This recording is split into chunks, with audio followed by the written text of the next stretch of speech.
Definitely இது Sharmila talkies. நான் உங்கள் டாக்டர் ஷர்மிளா. இன்னைக்கு நம்மளோட சிறப்பு விருந்தினரா இணைஞ்சிருக்கிறாரு. விடுதலை சிறுத்தைகள் கட்சியின் மாநில துணை பொதுச் செயலாளர், திருப்போரூர் சட்டமன்ற தொகுதியில் சட்டமன்ற உறுப்பினர் திரு எஸ் பாலாஜி அவர்கள். வணக்கம். வணக்கம். 7 நாளா அரசியல் களமே பரபரப்பா இருந்தது. மது ஒழிப்பு மாநாடுன்னு ஆரம்பிச்சு ஆட்சி தகர்வு, அதிகார பகிர்வு அப்படிங்கிறது வரைக்கும் ஒட்டுமொத்த மீடியாவும் தலைவர் டாக்டர் தொல் திருமாவளவன் பற்றியும் அவருடைய அரசியல் நகர்வுகளை பற்றியும் அதற்கு பின்னால் இருக்கக்கூடிய வியூகங்களை பத்தியும் தான் டிஸ்கஸ் பண்ணிட்டு இருந்தாங்க. ஆனா இன்னைக்கு 10 நிமிஷம் சிஎம் டாக்டர் திருமாவளவன் அவர்களும் தனியா சந்திச்சு பேசியிருக்கிறாங்க. வெளியில ஆல் இஸ் வெல் அப்படிங்கிற மாதிரி ஒரு தோற்றம் அளிக்கிறாங்க. பல அரசியல் விமர்சகர்கள் சொன்ன வியூகங்கள் எல்லாமே இன்னைக்கு ஒண்ணுமே இல்லாத மாதிரி ஆச்சு. என்னதான் உண்மையிலே நடந்துகின்றது? ஒரு நாள் இந்த பரபரப்புக்கு பின்னணி என்ன? நீங்க கட்சியில இருக்கிறவர், தலைவரோட நெருக்கமாக இருக்கிறவர், உங்களுக்கு எல்லா விஷயமும் தெரிஞ்சிருக்கும். ஒரு தெளிவை மக்களுக்கு கொடுக்கணும் அப்படிங்கிறதுக்காக தான் இந்த கேள்வி உங்ககிட்ட கேட்கிறேன். இல்ல, விடுதலை சிறுத்தைகள் கட்சி தன்னுடைய இயல்பான போக்குல பொலிட்டிக்கலா எடுக்க வேண்டிய நகர்வுகளை நகர்த்திட்டு வந்தோம். ஆனா இதை சமீப காலமா இன்னும் மாதங்களே இருக்கிறது, 1.5 வருஷம் இருக்கு எலெக்ஷனுக்கு ஊடகங்கள் ஒவ்வொரு நிகழ்வையும் அதை முழுக்க முழுக்க தேர்தல் கூட்டணியில பாக்குறாங்க. எதை பண்ணாலுமே தேர்தல் கூட்டணி சம்மந்தப்படுத்தி பாக்குறாங்க. எந்த நிகழ்ச்சி போனாலும் யாராவது மாற்று கருத்தியல் கொண்டவங்க எதிர்முகாம்ல கூட்டணியில பார்த்து பேசுவோம், சிரிப்போம். நீங்க சும்மா அப்படி யாராவது பார்த்து சிரிச்சா கூட இவர் கொடுக்குறாருன்றாங்க. இந்த மாதிரியான ஒரு காலகட்டத்துல ஒரு முக்கியமான நகர்வை நாங்க அறிவிச்சிருந்தோம். மது மற்றும் போதைப்பொருள் ஒழிக்கும் மாண்பு தமிழ்நாடு முதலமைச்சரும் தமிழ்நாட்டுல இல்ல, வெளிநாடு இல்ல, அந்நிய முதலீடு ஈர்க்கிறதுக்காக போயிருந்தாரு. நீங்க இந்த பிரஸ்லயே அவர் கேட்டகரிக்கலா சொல்லிட்டாரு, இதற்கும் எலக்டோரல் இல்லைன்னு. ஒரு யாரோ ஒருத்தர் ஒரு இது போடுறாங்க, ஒரு பதிவு போடுறாங்க, அவர் அவர் அழைக்கிறாரு, அதிமுக அழைப்புன்னு சொல்றாங்க. அதன் மீது கட்டமைப்பு மீது கட்டமைக்கப்பட்டது எல்லாம் சொன்னீங்க. மாண்புமிகு முதலமைச்சர் அவர் சந்திக்கிறதுக்கு அந்த அறையுள்ள நுழைந்த உடனே அவர் முகமலர்ச்சியோடு வரவேற்று தலைவர் எழுச்சி தமிழர் பயணம் வெற்றிகரமாக நடந்ததுக்கு வாழ்த்து இருந்தாரு. அப்புறம் உடனே அவரே முதலமைச்சரை நிறைய பேருக்கு நாம தொடர்ச்சியா இந்த கூட்டணியில பற்றி பல தேர்தல், அந்த தேர்தலில் எல்லாவற்றிலும் எல்லா வெற்றியே பெரிய வெற்றி இருக்கும் என்கிற உறுத்தலாக இருக்கிறது. அதனால அவங்க எதை வேணா செய்வாங்க புரிந்து கொள்ள சித்திக்கிறது. ஏற்கனவே ஒரு கூட்டணி போக இல்லை, கூட்டணி முதலமைச்சரும் அதை அங்கேயே எல்லாருக்கும் முடிஞ்சு. அதுக்கு பிறகு இந்த மது தொடர்பான நிலைப்பாடை அரசு எடுத்து தீர்மானம் போட்டோம் அப்படின்னு. வழக்கமா எந்த ஒரு விஷயமா இருந்தாலும் வெட்டு 1 துண்டு 2 அப்படின்னு ரொம்ப பிராங்கா பேசக்கூடிய டாக்டர் திருமாவளவன் அவர்கள் ட்விட்டர்ல அவருடைய அதிகாரப்பூர்வ ட்விட்டர் எக்ஸ் வலைதளத்துல இந்த அதிகார பகிர்வு பத்தி பேசின ஒரு காணொலி வெளியே வருது. அதுக்கப்புறம் கொஞ்ச நேரம் கழிச்சு அதை டிலீட் பண்றாங்க. அதுக்கப்புறம் திரும்ப அது பதிவு செய்யப்படுது. இது எல்லாமே அவர் தரப்புல ஒரு சின்ன ஒரு கன்ஃபியூஷன் இருக்கும், ஏதோ ஒரு தயக்கம் இருக்கும், ஒரு டவுட் இருக்கும் அப்படிங்கிற மாதிரி ஒரு விமர்சனத்தை எழுப்பிருக்கு அப்படிங்கறத நம்ம பாக்குறோம். இன்னொரு பக்கம் எடப்பாடி அவர்கள் 2024 அதிமுக தலைமையில ஒரு மெகா கூட்டணி அமையும் அப்படின்னு சொல்றாங்க. திருமாவளவன் அவர்கள் மது ஒழிப்பு மாநாடு அப்படின்னு முன்னெடுக்கிறத ரொம்ப வரவேற்கிறாங்க. அதிமுக இதுல கலந்துக்குமா அப்படின்னா அவங்க கிட்ட இது இன்னும் அதற்கான ஒரு தெளிவான ஒரு பதில் வரல. 2024 களம் மாறுவதற்கான வாய்ப்புகள் இருக்குன்னு நீங்க நினைக்கிறீங்களா? எடப்பாடியுடைய வியூகம் என்ன பிளான் பண்ணிருக்காங்கன்னு நினைக்கிறீங்க? அதாவது 2024 களம் மாறுமானா, களத்தை சந்திக்கக்கூடிய அணிகள்ல திமுக கூட்டணியில எந்த மாற்றமும் இருக்காது. இந்த சேஞ்ச் அந்த களத்துல டெஃபினட்டா இருக்காது. அது உறுதியா சொல்லலாம்.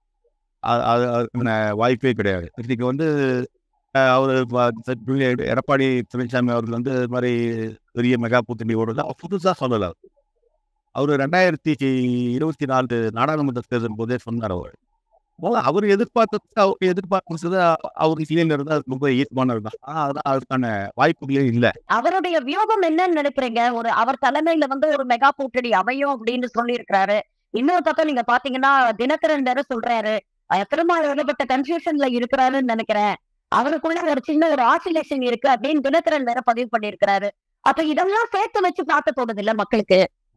அதாவது எடப்பாடி பழனிசாமி அணியில கேண்டிடேட்டா இருந்து, அப்புறம் தனியா போய் ஒரு கேண்டிடேட்டா நின்னு, அதுக்கப்புறம் வந்து அதிமுகவை கைப்பற்ற போறேன்னு சொல்லி, அப்புறம் அதிமுக கைப்பற்ற போறதுல தனியா ஒரு கட்சி நடத்துறேன்னு சொல்லி, பாஜக மாரி ஒரு சக்தி, ராசசக்தி இல்லைன்னு சொல்லி, அப்புறம் பன்னீர்செல்வம் மாரி ஒரு மோசமான ஆளு இல்லைன்னு சொல்லி, அப்புறம் பன்னீர்செல்வம் அவரும் சேர்த்து, அப்புறம் பாஜகவோட சேர்ந்து, இன்னைக்கு வந்து அரசியல் பண்ற தினகரன் தான் வேடிக்கையா இருக்கு.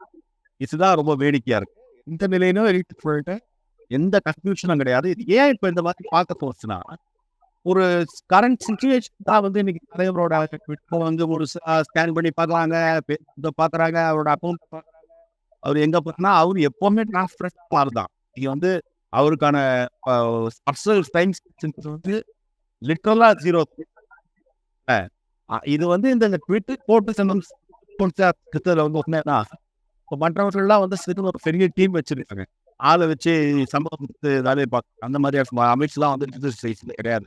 இதுல இன்னொரு முக்கியமான செய்தி என்னன்னா, தான் வந்து சமூக ஊடகத்துடைய முக்கியத்துவத்தை உணர்ந்து முதல்ல அரசியல் கட்சிக்கிட்டேயே சமூக ஊடக பொறுப்பாளர்கள் பொறுப்பாளர் போட்டது வந்து கட்சி தொடர்பான இது மாதிரியான நடவடிக்கைகளை செயல்படுத்தணுன்றதுக்காக பொறுப்பாளர் கட்சி சேர்ந்த ஒரு பொறுப்பு உருவாக்கும் கட்சிகள் வந்து அமைப்புகள் உருவாக்குவாங்க. அப்படி போட்ட பொறுப்பாளர்களை வந்து பேர் வந்து தலைவரோட அக்கௌண்ட் வச்சிருக்காங்க. பாஸ்வேர்ட் இருக்கு. பொதுவா வந்து தலைவருக்கு பழைய ஸ்பீச்சர்ஸ் வந்து எடுத்து போடுறோம். டிபிஸ்லாம் எடுத்து போடுறோம். ஒரு ட்ராக் தெரியணும். உங்களுக்கு வந்து ஒரு பெரிய வைடு அட்டென்ஷன் கிடைச்சிருக்கு விசிகேக்கும் கேண்டிடேட்க்கு. அதுவும் இல்லாம பெரிய இன்னொரு வந்து இளைஞர்கள் நிறைய பேர் வராங்க. அவங்களுக்கு சில விஷயம்லாம் தெரியும்.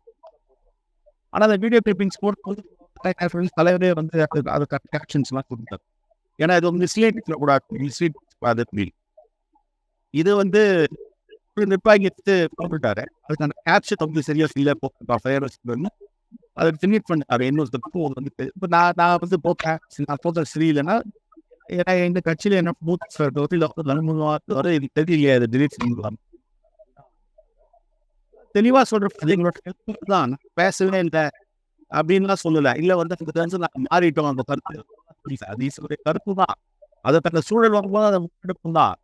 என்னுடைய கேள்வி அவர் அதை போட்டாரு, டிலீட் பண்ணாரு, ரைட்டு நீங்க சொல்றீங்க. அந்த நிலையில தான் இருக்கும்னு சொல்றோம்.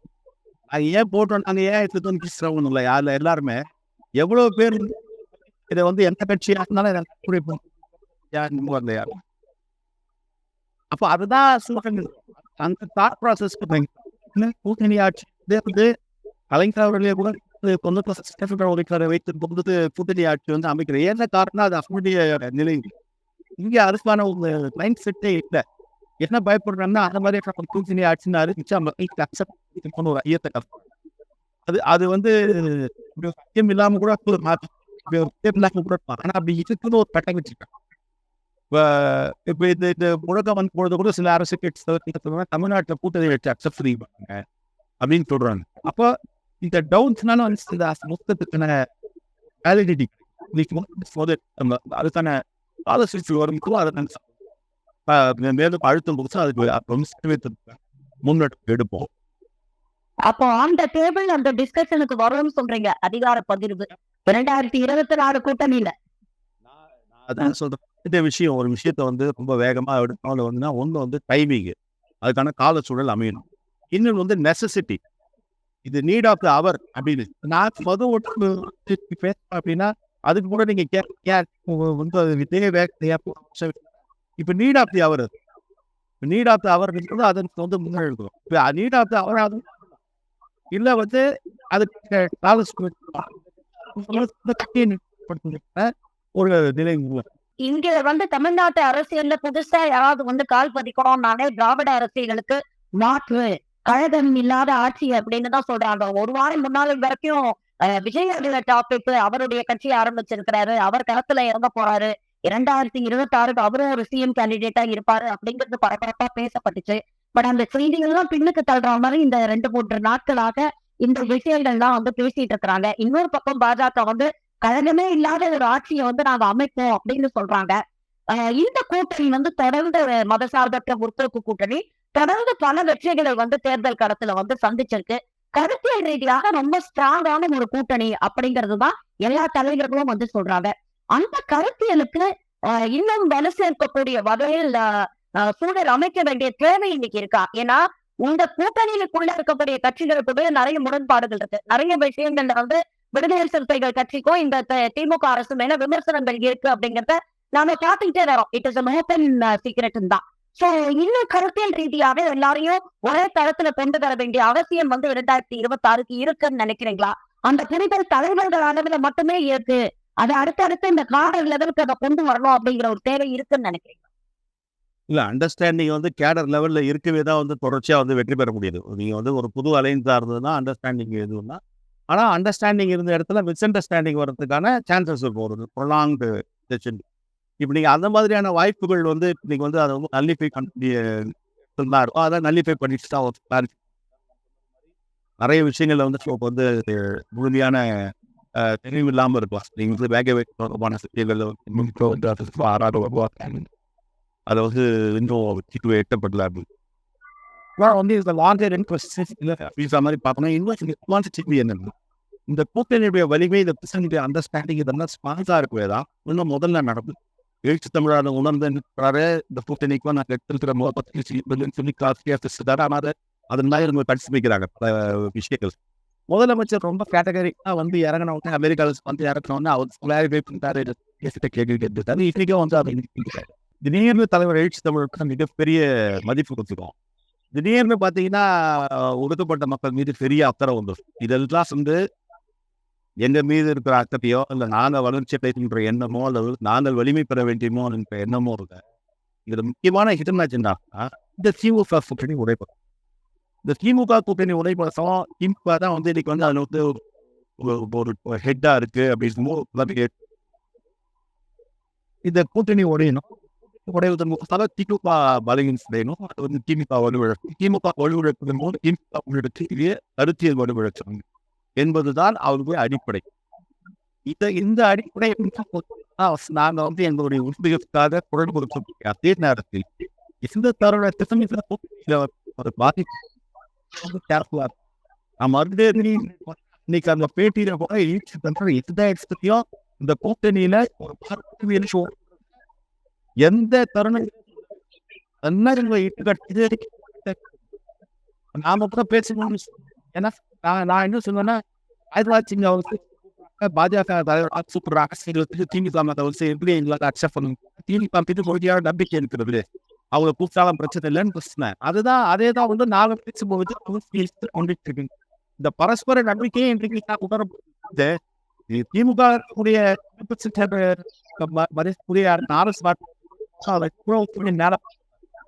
தலைவர் வந்து அதிமுக அதை கேட்கும்போது அவர் சொல்றாரு எடப்பாடிக்கு வந்து எங்க தமிழ் சில அழைக்கிறது என்ன இருக்கு அப்படின்னு. அப்போ இது என்ன வந்து இந்த கூட்டணி உடைபட வேண்டும், கூட்டணி உடைபட வேண்டும் என்பது அவருடைய நோக்கம்.